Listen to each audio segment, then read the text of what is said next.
Hey guys, welcome back to Vertical Momentum. I am your host, Richard Kaufman, also known as the Comeback Coach. Guys, this is going to be a fun episode. I've been looking forward to this for so long. This gentleman here, they say coaches need coaches. Well, when I need coached up, I watch what he's doing. And he's doing some amazing things in uniform, and I think even better things out of uniform. So if you're in business, if you're a vetpreneur, you're going to want to listen to this episode. But first, I want to thank our sponsors. As you guys know, we just came out with our brand new coffee called Vertical Momentum Coffee. It's twice the caffeine of any coffee out there. It will kick your ass. Tastes amazing, tastes great, but we're not selling it. We're actually giving this away to somebody. All you got to do is put coffee down in the comments, and we'll be giving that away probably in the next week or two. And then, but it's made by our veteran friend of ours, Jose from Third Day Coffee. So again, it's all about veterans. And if you do buy the coffee, 22% of the proceeds go to help veterans struggling with homelessness and PTSD, helping out Brian with Project Die Hard. And second, also, our other sponsor is Maxwell Soaps. If you guys have diabetic itchy skin like I do, and you don't like detergents, Maxwell Soaps makes an amazing soap that will not leave that nasty feeling after you get washed. And for every bar of soap that they sell, one is donated to help out to clean up the streets of Los Angeles, California. And 22% of the proceeds that I sell from that will go to help Project Die Hard. So thank you for our sponsors. Our sponsors are 100% veteran, 100% of the time. Matt, my brother, what's going on? Oh, another beautiful day here in Orlando. I mean, I love Orlando. I can't wait to go there. I got to ask you, because I have 3 or 4 friends named Marshall. Now, does that come from? Is that comes down generationally, or was that something that at the time was hot? I think it was when the time was hot, my friend. Which actually that surprises me because I don't meet very many Marshalls out there. So the fact that you know that many is pretty impressive. Yeah, one of my friends, his name is Marshall Gillen, and he's one of the most prolific speakers I know. You know? No, but must be a really cool guy if his name's Marshall. He really is. So where do you come from? Where'd you grow up? And what kind of little boy was Marshall? Oh, a troublemaker. I was born and raised in Las Vegas, Nevada. I was the product of a bartender and a exotic dancer as my mother. My upbringing wasn't the best. Went through 2 divorces as a child, or going through that. Have 1 sibling, half sister, and I actually was getting in a lot of trouble, especially in high school. And I realized that it's not that I wasn't smart; it's just that I lacked discipline. And it took a couple parking lot brawls and fights for things to escalate pretty bad before I realized that I was probably going to end up dead or in jail if I didn't get out of Las Vegas. You just, as a kid growing up there with not a lot of parental supervision, you just grow up too fast. So what I did is I ended up knocking on the Navy recruiter's door. I wanted to join the military. I thought that was the right path. And the recruiter that I spoke to at the Navy was very sweet, a very short little Filipino lady. And I was going to go for the military police side. And I remember leaving the Navy recruiter's office, and I look left, and I see the Marine Corps recruiting office. And I see this recruiter that could barely fit into his uniform, just muscle sticking out everywhere. And I was then I kind of looked back at the Navy office. I was like, hold on. I went and talked to the Marine Corps recruiters, and their attitude was completely different. It wasn't so much we could do this, this, and this for you. It was, why should we even let you in, right? Why do you even deserve to be a part of our organization? So me, as an egotistical kid that thinks I'm tough, it worked wonders on me because I ended up enlisting to the Marine Corps at 17, dropping out of high school. My time in the Marine Corps was Paris interesting. Island, or where'd you go? I was a San Diego Marine. Okay. So, yeah. So what was it like? For me, I grew up on the streets. I had a smart mouth, and I had a bad attitude problem. And I got tortured during basic. So Yeah. what was your experience like? I mean, so just in receiving, I like begged like at 3 a.m. the receiving drill instructor who was on duty to like, I don't want to do this anymore. You know, I want out. Like I was not having a like just in receiving, forgetting I didn't even get to my training platoon yet.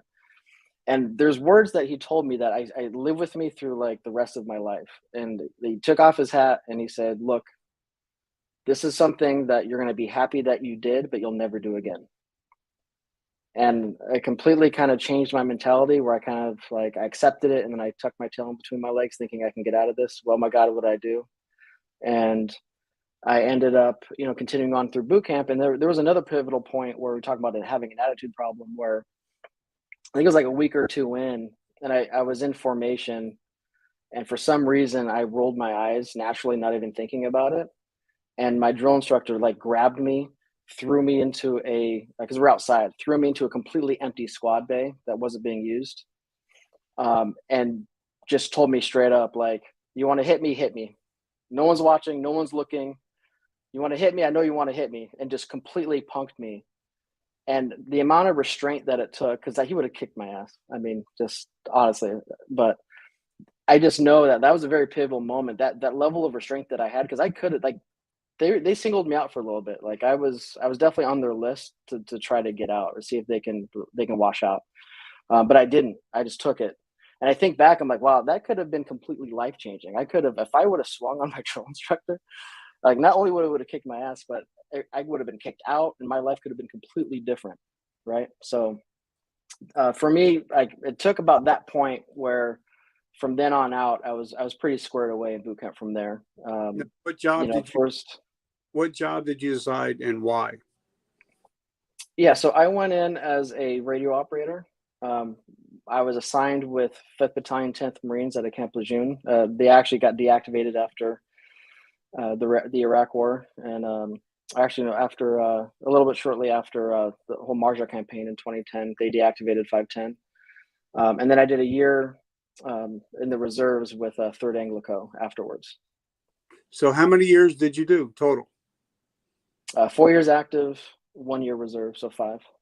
Now, did you get deployed? Yes, I was in Ramadi for a year.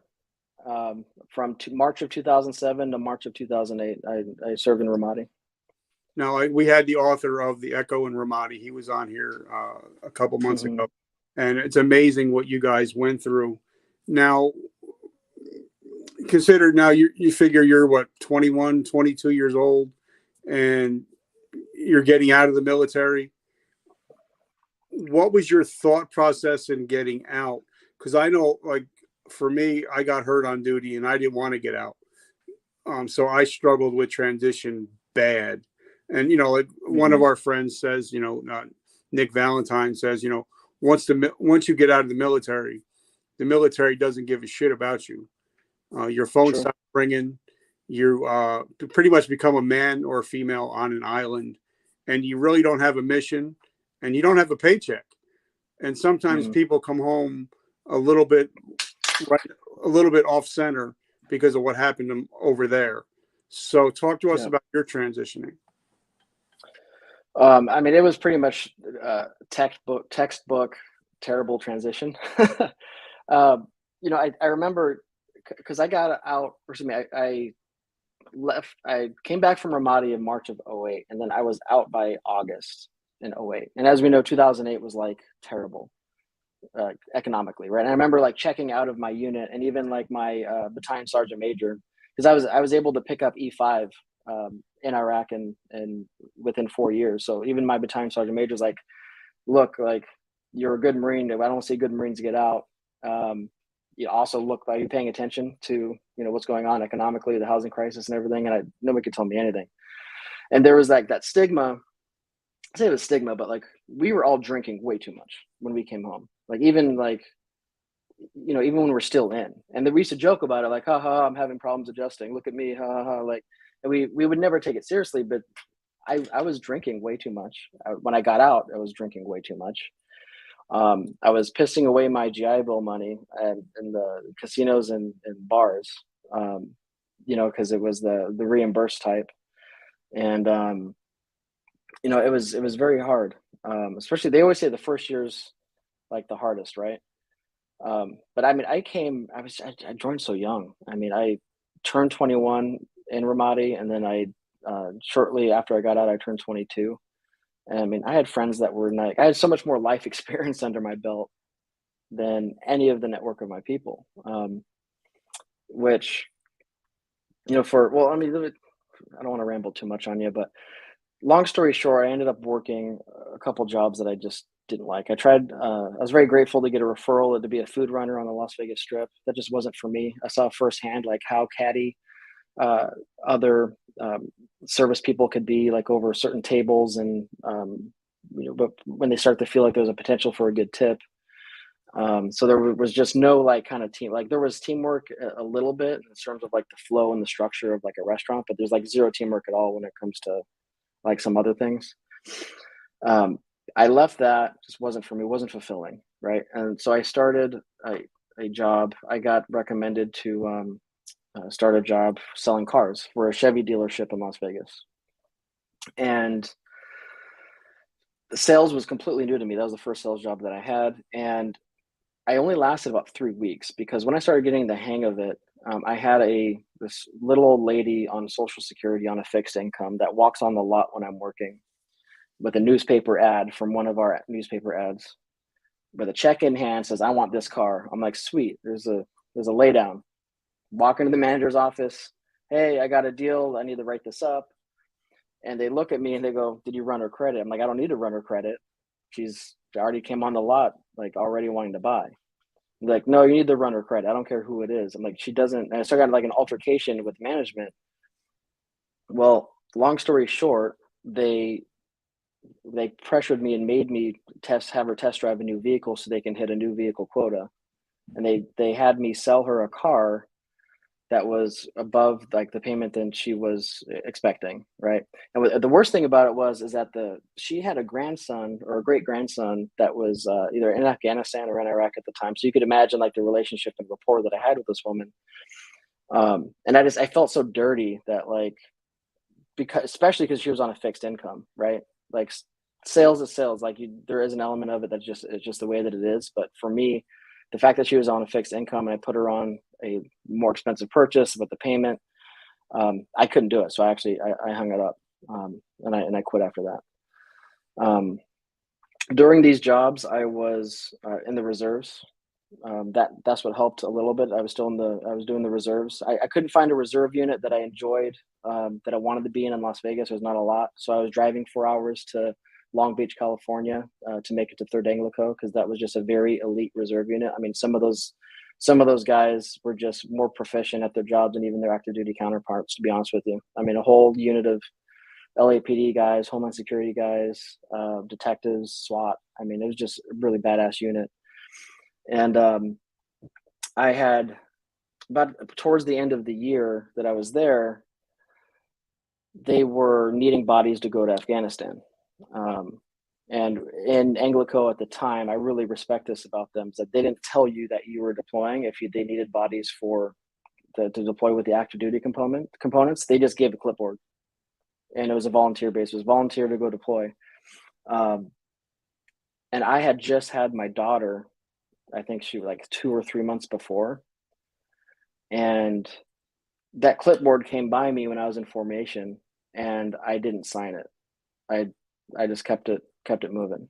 And on that long 4-hour drive back home, I realized that if I wasn't willing to deploy again, because I had just gotten back from Ramadi, that I shouldn't be serving, at least in the Marine Corps in this capacity, in this kind of unit. So I ended up leaving the reserves, because when you're active first and then go into the reserves, there's no contract, because you've already fulfilled your contract from the 4 years. So there's no minimum requirement with the reserves. So that was when I was like mentally like, boom, wow, like completely done with the military. I'm a new father, and it became very real with me in terms of like that I knew that I needed to be like an entrepreneur, that I needed to make my own money. even though I was considered a good Marine, like I still have a problem with authority. Still to this day, I have a problem with authority, right? I think that's one hallmark of being an entrepreneur. And So so now, I, yep. I had the honor of talking to General Petraeus on the show, Mhm. and we were talking about, how, and I brought up the issue, if we train a soldier 4 to 6 months to go to war, why don't we train them to come back home? Mhm. And that's why I say a lot of people, when they get out, guys when they get out, or girls when they get out of the military, they're totally lost, because I don't think the TAPS program is working.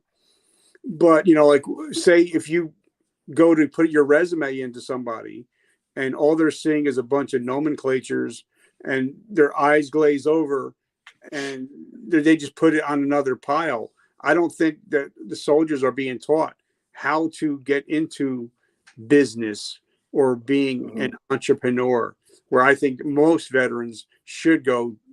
That's why I think the guys from Bunker Labs do some amazing things. So Mhm. talk to us about what positive stuff you took from the military to becoming an entrepreneur. Okay. I mean, first of all, before I go into that, I agree with you 1,000%. My TAPS class was, I mean, I was hungover the whole time. Didn't take it seriously whatsoever. And on that topic, I don't blame the units or the commands for not doing that or not really training or preparing them to leave, because they shouldn't be worried about the service members that are getting out, because a lot of us are getting out. We have kind of not, some of us have a bad attitude, some of us are mentally checked out already, and we're just not pleasant, or we're not we're not very productive to the mission at hand. The commanders and the unit should be focusing on the next mission at hand, right? So there almost should be like a unit, just the same way there was a 3-month boot camp, at least for the Marine Corps. There almost should be like a separation unit for the last 60 days that you're in, where they kind of condition you, because then there's an actual command that actually, that's their mission, is to prepare you. The active duty operational components of the military should not be caring about the transition. They should be caring about the next mission. It actually, that segues into something that I'm actually just starting to work on. I'm just starting to work on something called veteranimpact.com, which is going to be my own version of SEPs and TAPS. It's going to be completely free for service members. You can pick a path.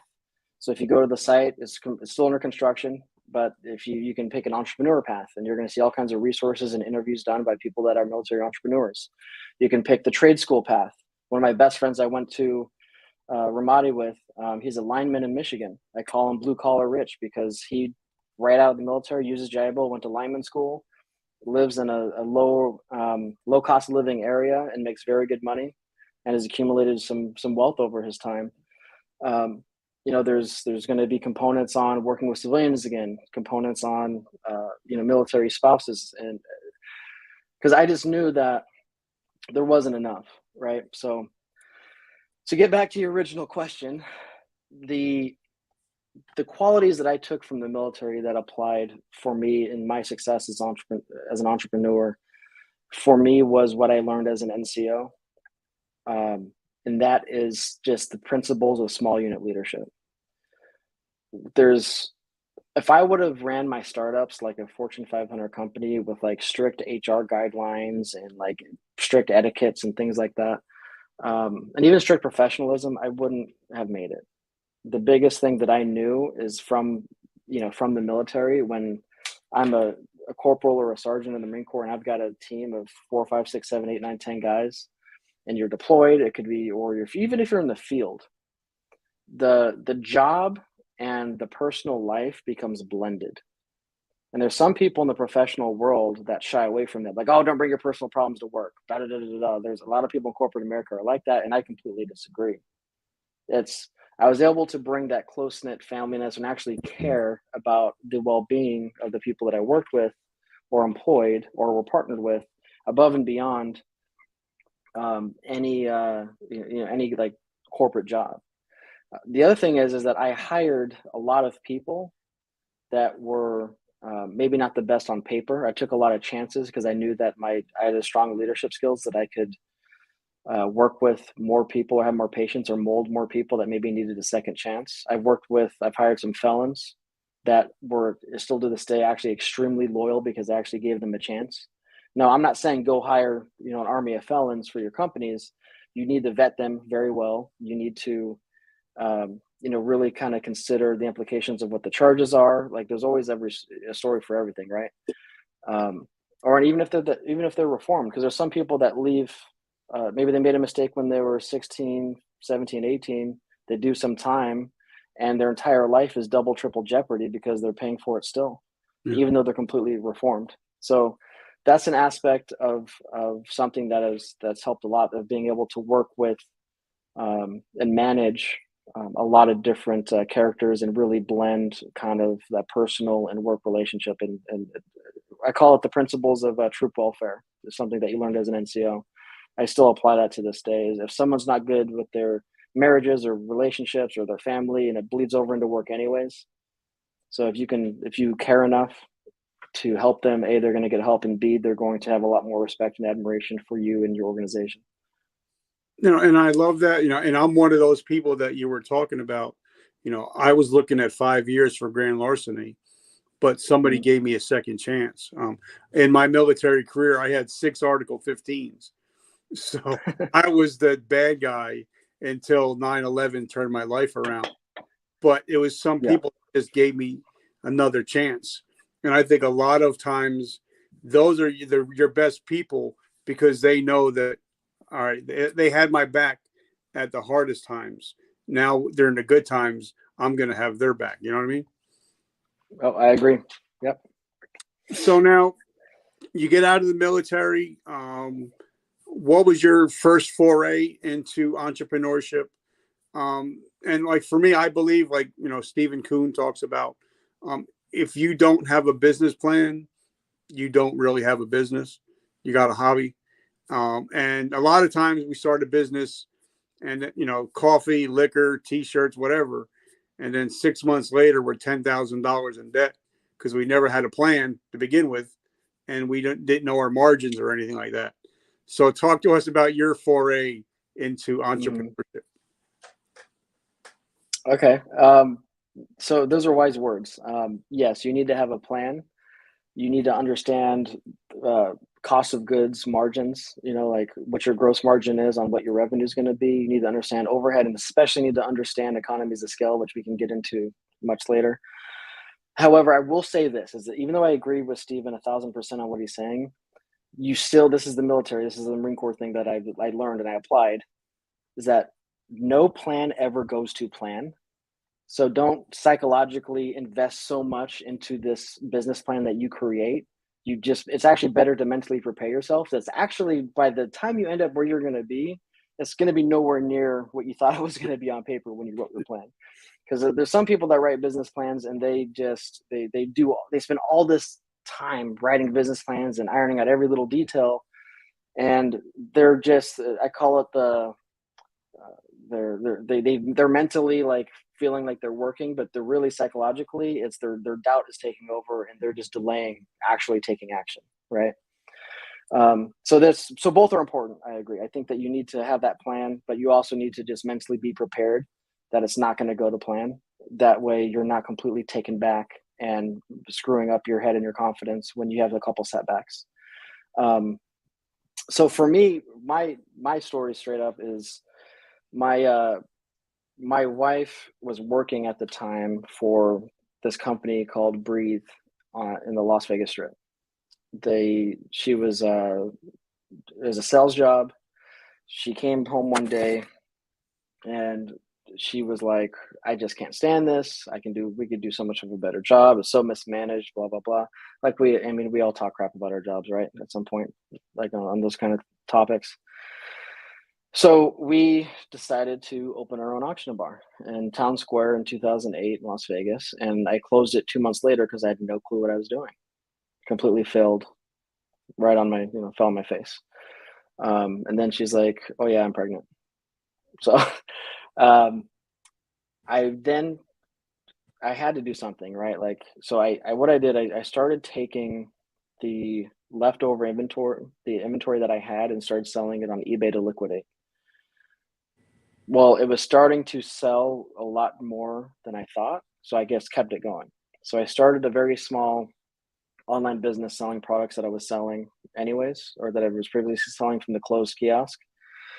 And I was making about like, I think 3 to 4 grand a month doing it. Not really knowing. And this is like the early days, early days of Amazon and eBay before it became like so saturated what it is today.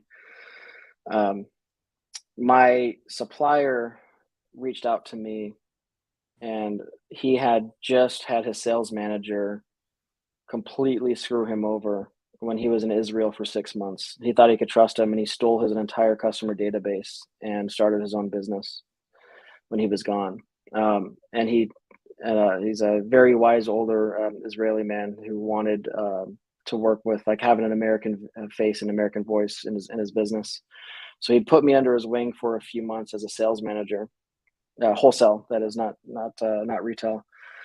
So I had my online business. I was working, learning the wholesale side of it, and I learned a lot from the man.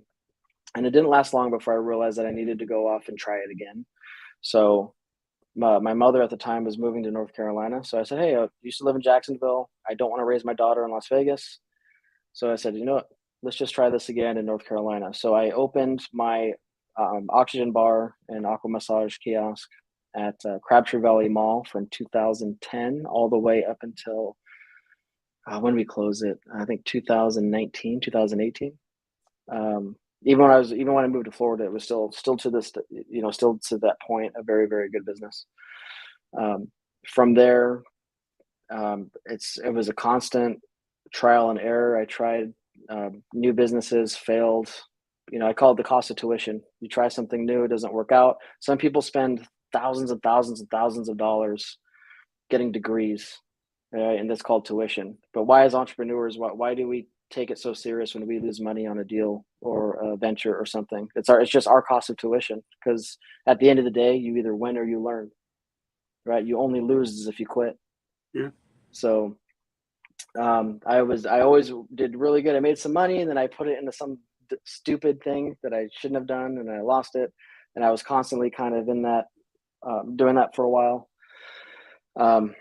I ended up expanding from mall kiosks to trade shows, to where I would have sales teams that would travel the country and work home shows, state fairs as our big bread and butter, and I still operate that today. And then about 2018 came around. Actually, let me take a step back, because this is an important component. I know I'm kind of going on, but during this time of kiosks and trade shows for the product line that I was in, I knew that I wanted to be in the wholesale business because of my experience working as a wholesale manager. So I went to my supplier at the time, and I realized, like, if you can't beat them, join them. Like, why go off and make my own brand, import my own thing? So I said, "Hey, let's work a deal where I can make residual commission. I'll refer you wholesale clients, and you just pay residual commission." And so that was another revenue stream for me that helped out a lot, and built some really good relationships, to where I think I built that up between 10 and 20 grand a month, depending on the month. Because retail is very seasonal, as you know, right? Yeah. Especially like holiday season. Yeah. So depending on the month, at average, I'd say about between 8 and 20, anywhere between there. So as an additional revenue stream, which helped a lot.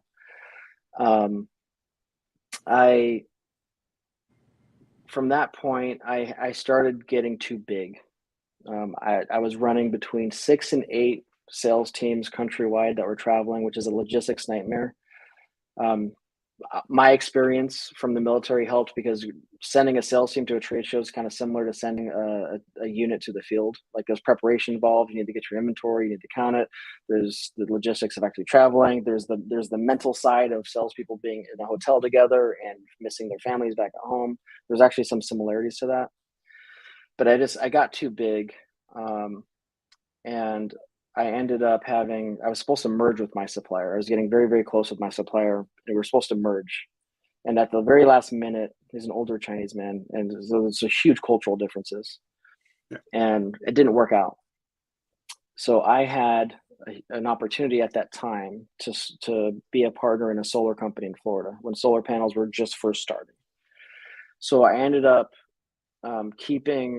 scaling down tremendously, partnering out my shows with an operational partner, and same thing with my location, my kiosk in North Carolina, while I was focusing on the startup of Golden Solar here in Florida. And after about, it's so funny to me because sometimes in business, when you do the same business for a while, you end up like mentally not appreciating it. Like you start to like, oh, these problems are these problems are only these problems because of this freaking industry.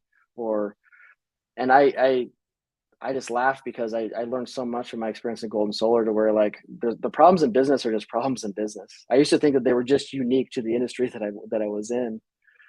And I did that for about 2-3 years until I had an opportunity to actually buy the company that my wife worked for all the way starting from my entrepreneurial journey. So the irony in that, right? Where she comes home one day and is like, we could do this so much better. And that's what set us off on being entrepreneurs. And 2018, I get a call from my partner on the wholesale side of the business says, hey, the owners of Breathe, one of them had a heart attack that he survived from, but it kind of spooked him into retirement. And I think he's thinking about selling the company.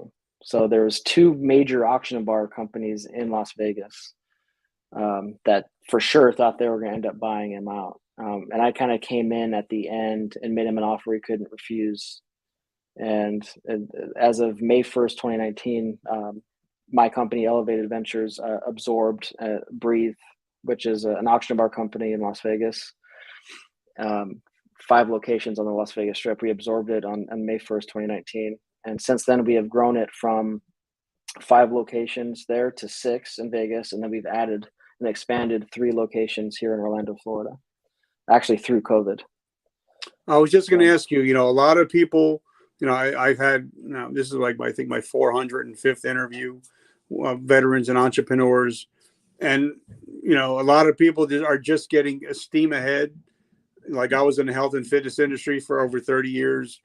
Every year we would go to the Arnold, we would go to the Mr. Olympia shows and, set up booths and all that. But then all of a sudden COVID hits and all of a sudden everything is shut down. So how did you survive and how did you pivot during those hard times? So it was crazy. So my entire experience through COVID, the best way I can summarize it is that, have you heard of the Warren Buffett quote? When everybody's fearful, be greedy. When everybody's greedy, be fearful. Yep. That's what I thought of through COVID. Like, so when I, for the first 2 months, I was like, shit, what's going to happen? Scared like everybody in business. And then I started realizing like, we're going to come back from this. Like, it's not going to be the end of the world. It's not going to be permanently changed forever. And first of all, it's an important point. I want the audience to understand how my deal was structured when I bought Breathe, because they can learn a lot from this. I bought Breathe when you buy a business, especially larger businesses, you typically will ask for owner financing, right? It's very hard to get a loan from a bank to buy an existing business. I'm not saying it's not possible, but it's hard. So just like buying a house, there's money down. So I put 25% down, and then previous owners, I was making principal and interest payments to. So during this time, my principal payments were, and even interest payments was pretty much the amount of income that was coming in, right? Because I was very patient. I knew that, when this thing's paid off or refinanced, it was going to be very lucrative. So you got to think May 1st, 2019, buy Breathe. It's at the peak of the payments are the highest, interest is the highest, excuse me. I actually refinanced my primary residence to open another location in Las Vegas because it was an opportunity that just I had to jump on it. It's right next to Planet Hollywood, and a corridor like the the building itself, if you've ever been to Cosmopolitan in Las Vegas, right across from it, there's this corner building on the corner of Harmon and Las Vegas Boulevard where the bridges intersect. And it's so my store is literally on the easement for Las Vegas Boulevard, just indoor. And so we actually signed the deal November 2019. I do a cash out refinance on my primary residence for, I think it was close to 170 grand, which pretty much almost all of it goes to the build out cost to get the store open. And then so we open on March 1st, and then we close March, I think 17th with COVID. And I had just did a cash out refi on my house. And so I'm in like debt through my eyeballs, right? Going through this. But then when the COVID money started coming, like the EIDLs, the PPP, I started to pencil out some numbers and do some math because I saw storefront locations that were empty. Like COVID wiped out a lot of retailers. Yeah. So especially here in Orlando, that's I was able to get my Icon Park location on a very like an unheard of deal, like a really low rent against percentage of sales. I actually ended up screwing myself because the sales were so good that I'm paying plenty in percent rent, but the landlords just wanted deals at the time. So I have 3 locations in Orlando. One's Icon Park where the big observation wheel is. The other 2 are the outlet centers that are huge meccas of tourism. Like the amount of South American tourism that comes through these malls is massive. And I could have never, pre-COVID, I could have never got even in, not even into a bad location, let alone like one of my locations at International Drive is right next to the Starbucks. That's right next or right at the entrance of the shopping center. So what I knew is like, I'll be patient, applied for EIDL. I was able to get EIDL funds, and I was able to use those funds to actually expand because I also kind of knew inflation was going to come at some point with all this money that the government was printing. And I just knew with labor creeping up, it was already starting to be the conversations with the presidential election and minimum wage and all this kind of stuff that I knew that I wasn't going to make the same money where I was at. That the key for me was to have more stores that maybe make less money per store, but I have more of them than just hold on to the smaller amount of stores and just get destroyed by inflation and the labor market needing more. And we're already seeing it. I mean, we used to get away with minimum wage plus tips and a small sales bonus to where, I mean, we got McDonald's paying $20 an hour in some areas. It's crazy. So we just knew, we had to. I think it was Grant Cardone that said it. Like, you basically, if you're not expanding, you're failing. If you're not growing, you're actually going backwards. And there's actually a lot of truth to that, because when you're not growing, you are staying complacent, and your competitors are growing. And little by little, day by day, you might not see it, but you actually are losing. You're losing ground. And I totally agree. Now, I had like one of the Iron Chefs on last week, Simon Majumdar, and he was talking about over the last 2 years, we've lost over 100,000 restaurants in the United States. Yeah. But also, the owner of Hell's Kitchen, I can't remember his name off the top of my head, but he says, yeah, but 80% of them were shitty restaurants to begin with. So, True. He's like, so sometimes, now you're able to absorb the people that were working for them. You're able to hire the best talent now, Yeah. So, I mean, not to get into like a huge political debate here, but I mean, there's, if you ever heard the arguments of pro increasing minimum wage, they make the argument of, or they almost, I don't say ridicule, but they almost taunt the business owners complaining that they can't find good people. And they say that, oh, well, it's not that you can't find workers, that you just can't find people that want to work for you. And to be devil's advocate, I might not agree with their philosophies politically, but there's some truth to that. Because labor is a market, just like a product is a market, right? Just like a industry is a market. Labor absolutely is a market, and you have to be competing with other businesses when it comes to labor. And pay is not the end all be all when it comes to attracting labor. Your culture is probably the most important thing. But again, also, like you said, I play the devil's advocate a lot, and I had somebody on. We were talking about the same thing. But if you have minimal skills, you should get paid minimum wages. I mean, not minimum wage, but I mean, if you're a kid just getting out of high school and you're trying to go to college and whatever, and you're working at McDonald's, that's fine. But if you're 38 years old and trying to make a career out of it, which you can make some good money out of it, but that shouldn't be the end all. And there's no reason you should get paid $18 an hour to make hamburgers, and which is wrong half the time anyway. You know what I mean?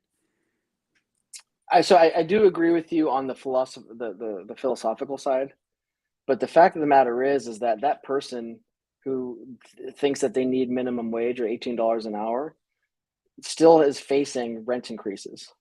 Like their cost of living has gone up, and we can debate the philosophical moral reasons of hard work and versus just being given a good wage. But the fact of the matter is that everything's more expensive these days. I mean, I personally shop at Trader Joe's for my groceries. I'm a big fan of that grocery chain, and it's good food for pretty cheap compared to Publix where I'm at in Florida.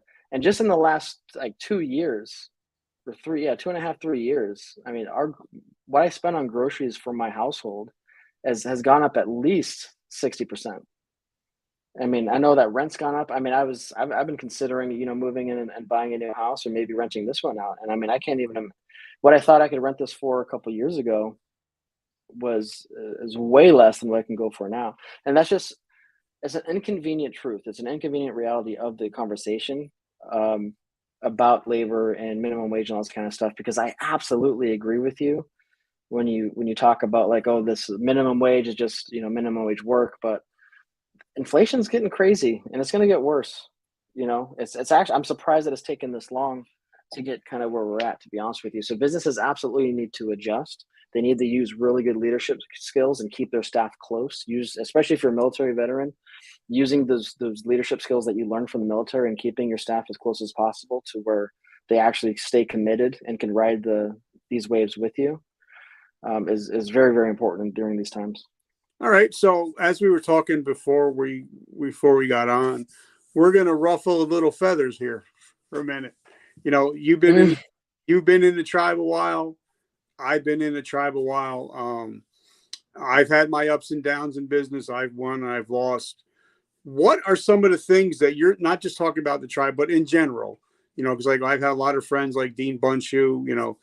He does the military veteran businesses. What are some of the things that you're seeing that, for me, I find that a lot of veterans are some of the cheapest people you'll ever meet. They want something just because they're a veteran, or it's, hey, bro, help me out. I'm a veteran. You're like, slow your roll, Junior.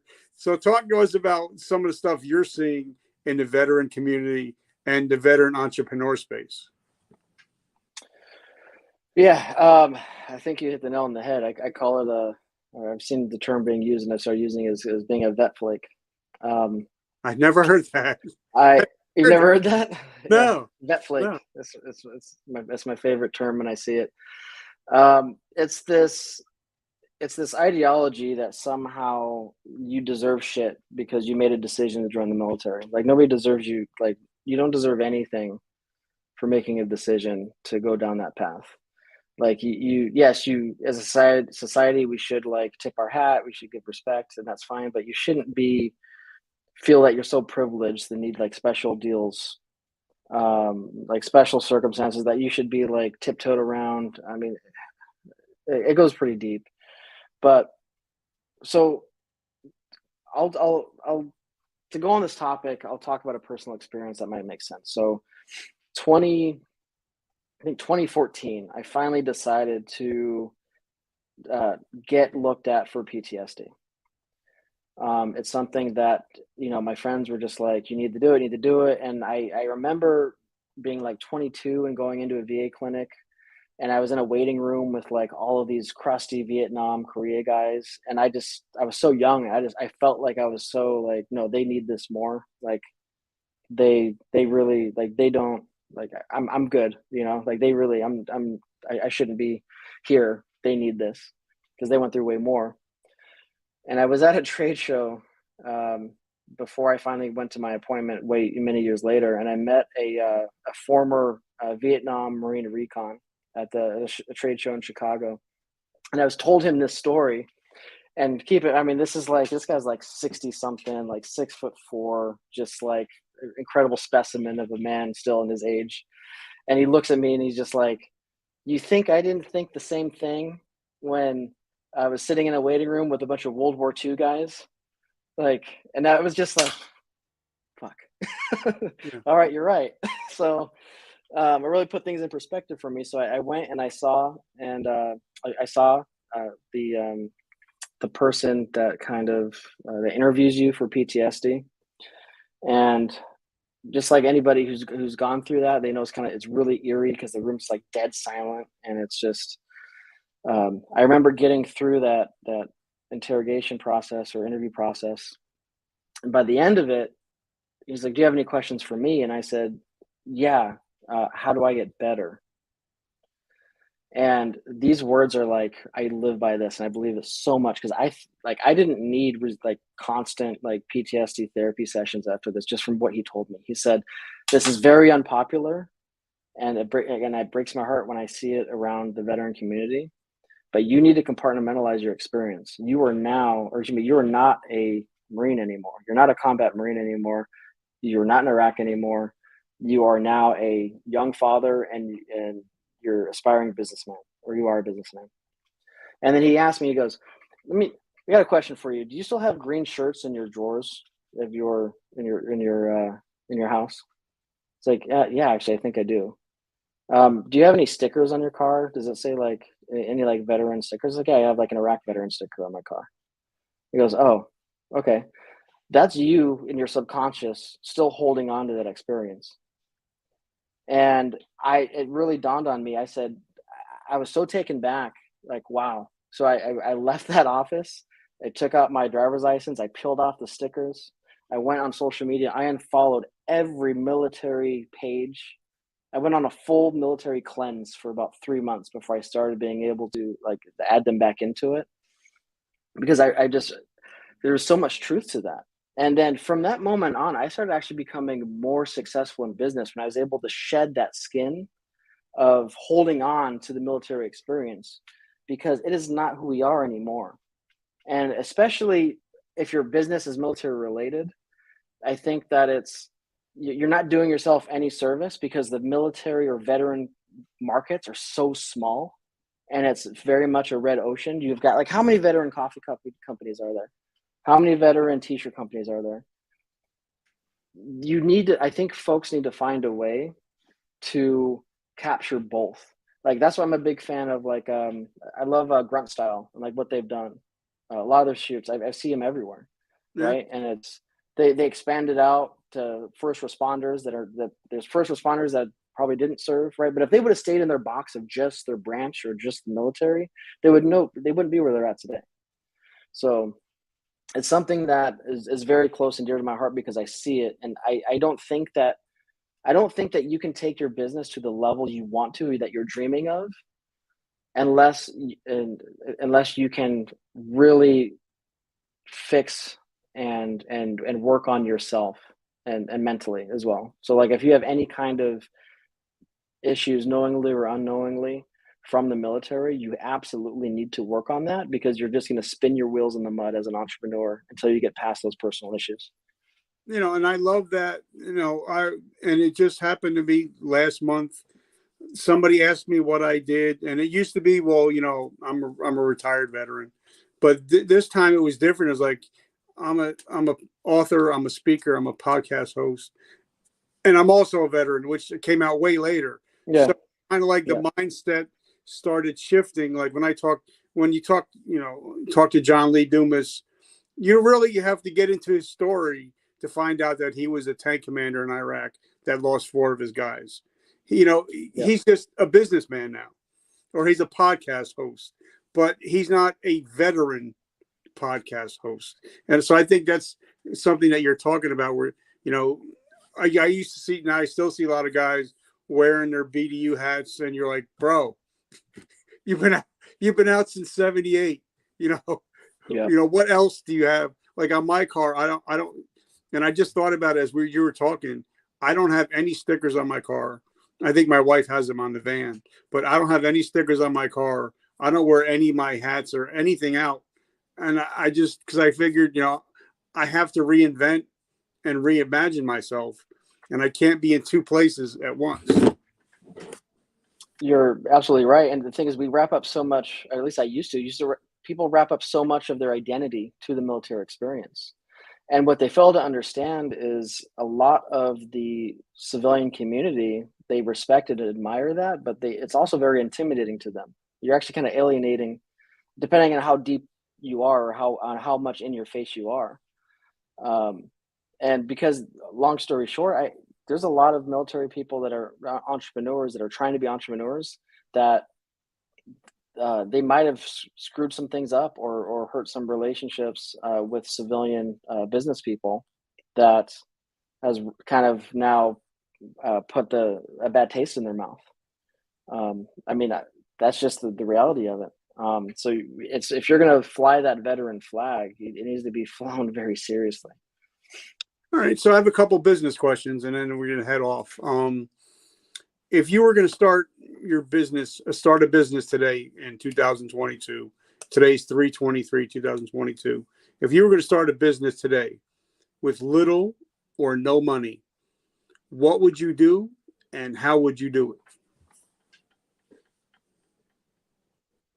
Very little or no money. Define very little. I mean, maybe you have a couple $1,000 starting costs. Okay. I'd go back and I'd open a mall kiosk. It's one of the most underrated businesses from a startup perspective. That's where I started. You can open a mall kiosk for probably less than $5,000, depending on your inventory cost. And it's almost like a sandbox that you can even play in and make mistakes in that aren't extremely expensive mistakes. I mean, depending on your ability and your personal sales ability and your ability to attract a team, manage a sales team, a mall kiosk can make you six figures off of one location, net income. I'm not talking revenue, I'm talking about net.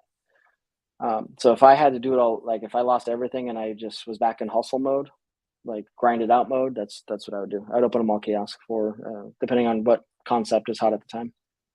What are three of the most important things that you've learned in business since becoming an entrepreneur?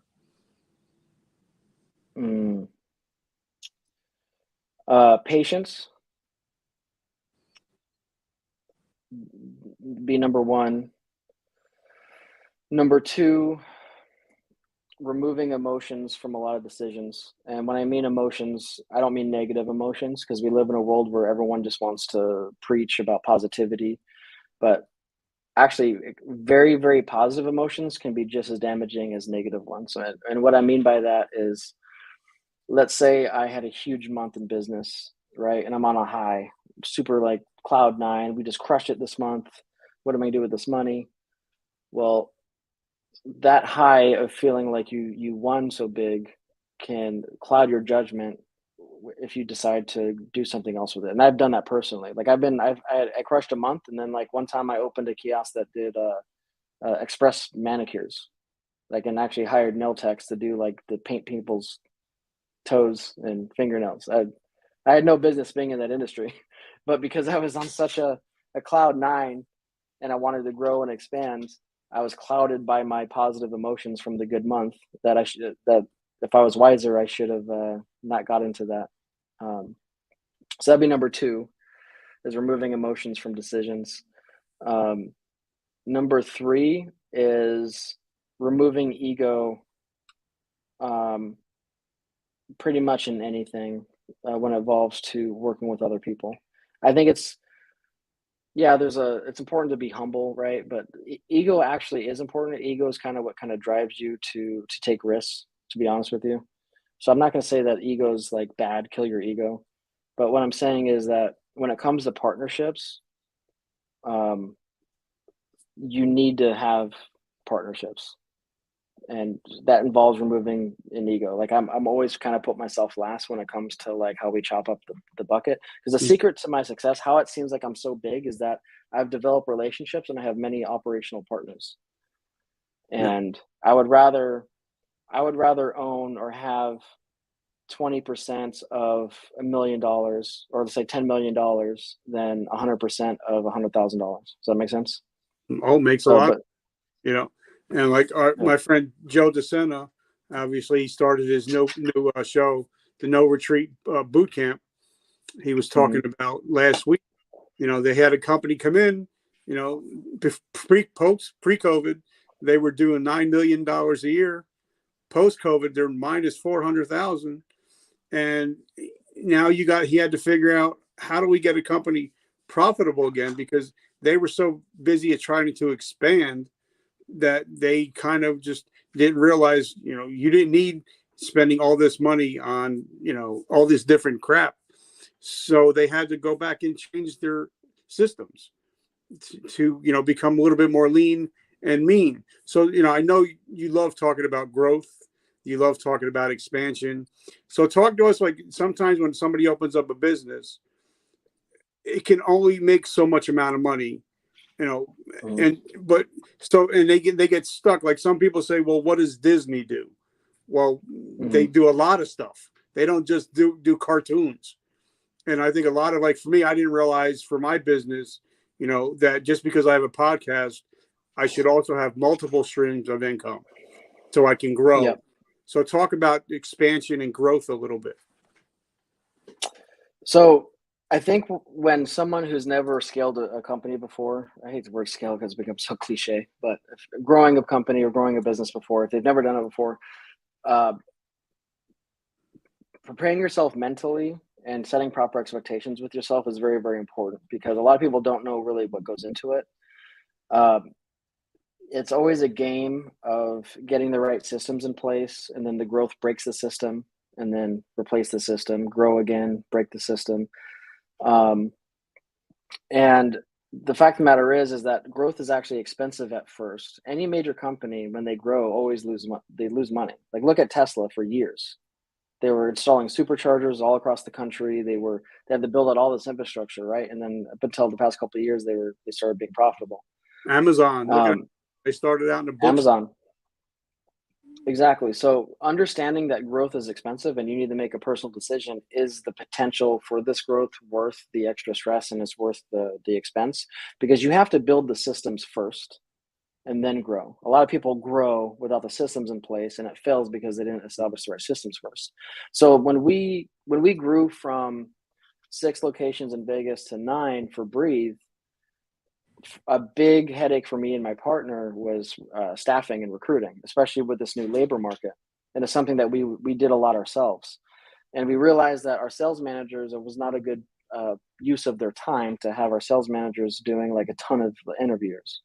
So we actually hired, and had to pay a decent salary to a full-time recruiter that handles all of the applicants, screens them all, does a phone interview, and then we'll set them up for a second interview with the manager. So we actually had, another position we had to do was we had to hire a tech for the equipment that we use here in Orlando. We had to hire that and pay that person while we were still growing, because we didn't just do 3 locations overnight. We had one, and then we opened a second one, and then months later we had a third. So those salaries of that tech, or the salary of that tech, it's scaled with 3 locations, right? Because like that one salary divided by 3, that's the cost per location of that one person salary, the tech. But the big thing is that you can't just like if I would open the stores first without that maintenance tech, I'd want to hang myself in the bathroom, because all of my day's time would be fixing little things from a technical standpoint of like rocket massage machines, the oxygen stuff, little things that happen. So you absolutely need to think about the infrastructure that you need to support the growth that you're going to have, and you have to actually pay those expenses. Like, I still to this day, my recruiter doesn't spend a full 40 hours, but she needs that salary. As a man, we committed that salary to her when we hired her, but I know she's not doing the full 40 hours so I still can open some more stores if I want before I kind of hit her max. But that's something that you'd need to be mindful. Like, I'm not going to go back and try to adjust her salary down. Like, she has bills to pay. She has, that wasn't the deal. So it's something that about when you put the systems in place, whether it be people or software, of knowing kind of when the breaking point is. Let's say if it's a person like a recruiter, at what point of how many stores does one person or one recruiter handle before they kind of break? Is then before you need to hire a second one. Does that make sense? Oh yeah. So now, what are you doing now, and how do we find you? How can we support you? How can we learn from you and get mentorship? Yeah, great question, and thank you. So right now, I'm blessed with a partner that I have that's doing a really good job with the operational side of things, and it's allowing me to focus on new ventures. So what I'm doing right now is operationimpact.com. It is going to be my virtual coaching and community, as well as training. There's going to be training courses on a lot of different aspects to business. There's veteranimpact.com, which is going to be a completely free resource to veterans. If you're listening to this and you think that you're an industry expert in whatever field that you're in, I'd love to interview you, because I would like to have these recordings uploaded to Veteran Impact, so men and women getting out of the military can actually hear advice if they're interested in a certain field.